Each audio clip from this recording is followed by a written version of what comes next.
আল্লাহ যখন যা করে বান্দার ভালোর জন্য করে। হয়তো প্রথমের দিকে আমরা সেটা বুঝতে পারি না, কিন্তু সময়ের পরিক্রমায় যখন বাস্তবতা নিয়ে সামনে আসে, দিন শেষে আমরা বলতে বাধ্য হই আসলেই ওই দিন ওই ঘটনাটা হওয়াতে ভালোই হয়েছে। আল্লাহ কখনো বান্দার ক্ষতি চাই না।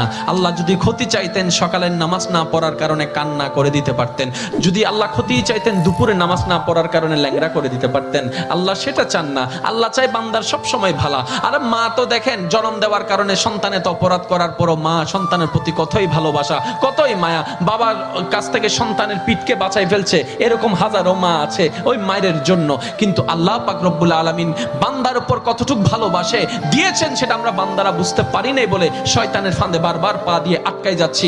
মনে রাখবেন, মনের মধ্যে কথাটা বসাই ফেলবেন, আল্লাহ যখন যা করে বান্দার ভালোর জন্যই করে।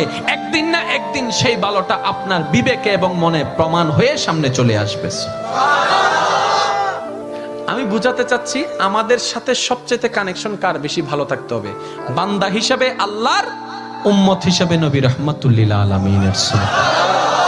এখানের ভিতর যে কেউ চাইলে জীবন সাজাই ফেলতে পারবে। আমি বলছি যে কেউ, anybody, you can do it, not impossible. Because impossible শব্দটাকে যদি একদম ভালো করে গভীরভাবে দেখেন, সেখানের ভিতর আপনি আশ্চর্যভাবে একটা জিনিস দেখবেন, ইম্পসিবল।